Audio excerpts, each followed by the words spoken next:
I'm Logan Crawford, and right now on Spotlight, I'm delighted to introduce author Terol McCullar.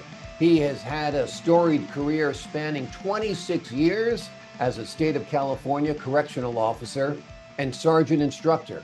He is providing readers a deep dive into prison life with his celebrated book, HOGGS, Prison Journals. Born in Oklahoma and raised in California, this multifaceted talent has not only chronicled the intricacies of corrections, but has also ventured into the realms of science fiction with S.I.C.Q, examining alien contact. We're delighted to have this very talented author join us here today on Spotlight. We thank the team at Atticus Publishing for helping us put him in the spotlight today. And we ask viewers like you to support writers like him by subscribing to our channel. T-Mac, good to see you today, my friend. Thank you, Logan, for giving me the opportunity to present my writings to your viewers. Absolutely. It's great to have you here. I think this is a side of life that people are very, very curious about. And a lot don't even realize you're in a prison, often with killers. They outnumber you 10, 20, 30 to 1, or whatever the number is. And you don't even have a sidearm, right? Oh, no, you can't have a gun in prison. They take it away from you. Exactly, exactly. So how do you keep from getting killed? You follow procedures and do your job and be respectful. Exactly. Firm, fair, consistent, I've heard, are the three elements of earning the respect of the prisoners. But that's a tough thing to do, right? You must have read my prologue on various things about that I teach about. Firm, fair, consistent is the operative word. Yes. Yeah. Well, I've actually spent some time in prison, not as a prisoner, but as a TV news reporter. So I've been there, and it really is frightening when you see these guys shackled at the hands, shackled at the feet, walking from one cell to the next, to one area to the next. The deprivation of freedom is unbelievable. But then you realize these guys have done horrific things. And there's very little between you and them other than, like you said, having them respect you enough that you're just doing your job, that they're not going to take you out, right? Well, yeah, that's true. The anomaly of prison is that not everybody is shackled, and most of the time you're rubbing elbows with everybody in prison. So it's a matter of doing your job and being respectful, and also following procedures. If you don't follow procedures, people get hurt. Exactly. And you don't want one of your own to get hurt in particular. Tell us about this book. What's it all about? What's the big picture? Well, it's Prison Journals and HOGGS, Prison Journals and HOGGS 2, and other future sequels. They're creative nonfiction, in my estimation. They're real stories about non-sequential incidents about staff and inmates in the California Department of Corrections. I wrote this book, or these books, the way that I would see a screenplay written. I'm not a screenwriter, but that's the way I would do it. Yeah. I go into detail about daily procedures and character development so that the reader can experience what each character is actually doing. The books describe what an officer's their daily activities can be mundane, spontaneous yard incidents, building riots, staff assaults, escape attempts happen daily throughout the department. All the stories are real, and with inmate encounters, they also include illegal acts by staff. I document a few of the department's policy missteps and detail about some well-known public incidents. The characters in the book are real, but the names have been changed in some cases, but not always. What's the most memorable situation you have ever been in? Like, has there been a life or death situation, a struggle, a fight, witnessing somebody kill someone? What's been the most awe-striking moment that you've experienced? Well, I really don't have a lot of what we call war stories, but I did have to quell an attack on an inmate. I racked around and pointed it toward the inmate to tell him to get down, and that's about the most intense part. There is trying to decide whether you should shoot, should not shoot, and whether or not the person complies. And then maintaining the yard decorum. Yeah.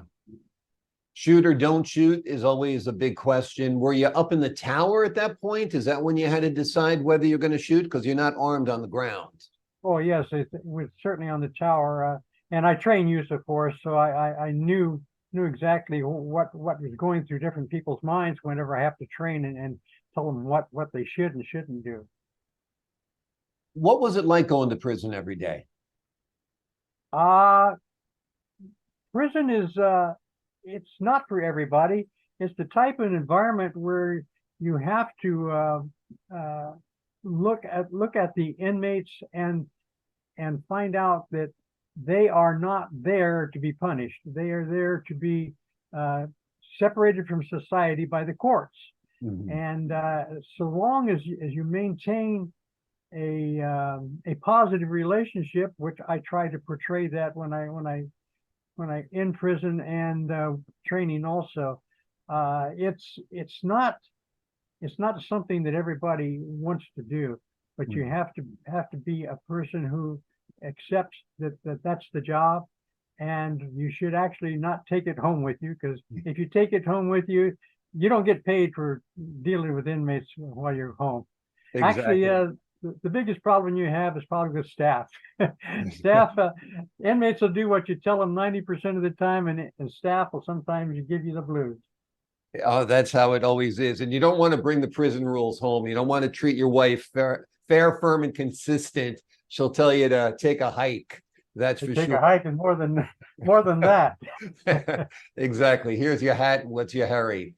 This would be a great TV series or movie, don't you think? Because this isn't some kind of made-up story like Orange is the New Black or something, but these are real-life stories, your own experiences.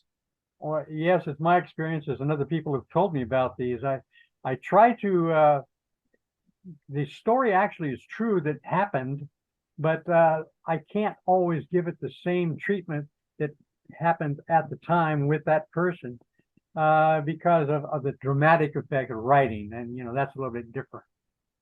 Yeah. Well, you've done a great job in compiling these stories. Let's talk a little bit about your interest in aliens and S.I.C.Q. Tell us what that's all about. Oh, okay. Aliens. I when I was writing HOGGS, I wrote HOGGS first, but I had been writing S.I.C.Q., the Alien Contact novel, since about 1978. And whenever the COVID alienation, whenever it happened, it gave me time to start writing that. And I get the point that I wanted to see what people would think when they if they actually saw or heard about aliens, and it was true, proven true. A lot of people would probably turn a blind eye and not believe it, or they would just question their life or something like that. So the process of the alien contact came into my mind, that I wanted to find out how people would react, and that actually is a side story, basically, with the rest of the stuff that goes on in the book. And is that book available for sale also? Yes, it is. And it's called S.I.C.Q.? S.I.C.Q., yes. And what does that stand for? You have to read the book. Okay, well, that's fair enough. That's fair enough. Now, let me ask you, you're a serious guy. You're a tough guy. You're a prison officer, corrections officer. Do you believe in aliens? Well, it's probably like everybody else. We're sort of, we'd be sort of egotistical if we thought we were the only thing that was going on in the world, in the universe. There's so much that we don't know about the universe, so much we don't know about our own planet, that it's hard to think that we're the only ones. And of course, they have a lot of things that they've decided about, how to decide how many aliens there might be, a certain formula they have. but it's not. I don't think it's unusual that the people think that there aren't the aliens, but I think that there are possibilities, quite a real possibilities of it. Okay, I agree. You got to keep an open mind. There's so many stars out there. Every star is surrounded by planets. Why would ours be the only planet that's inhabited? You know, Stephen Hawking, you know, the man who's in the wheelchair, profoundly handicapped, considered one of the greatest thinkers of all time, says if there are aliens, they're going to be hostile. So that's true. That's a fact. I didn't make that up. So he said, if there are aliens and they come here, they'll be coming here for one reason. They'll be coming here to invade. So I don't know. That's a little bit scary of a thought, but a good note to leave you on. What else you working on? You working on any of the books right now? Well, I'm working on a sequel to S.I.C.Q. Okay. Sequel to that, and it's not hostile. And then when I finish that, I'll do some more sequels of HOGGS. You're the businessman in show business between HOGGS 1, HOGGS 2, S.I.C.Q 1, S.I.C.Q 2. Great, great. And hopefully Hollywood is listening and wants to turn HOGGS into a series. Amazon, are you listening? This would be a great series. People need to know really what prison is like, not some kind of Hollywood version, but the day in, day out of how things work and how men like T-Mac keep it a well-oiled machine and keep the inmates from running the asylum. T-Mac, thanks so much for joining us here today on Spotlight. Thank you very much, Logan. Appreciate your time. And to the folks at home, I'm Logan Crawford, thanking you for your time this time. Until next time on Spotlight. Let me tell you once again, the name of the book is HOGGS Prison Journals. That's book 1. There's also book 2. You're not going to want to miss it. The links are below this interview. Till next time, I'm Logan Crawford.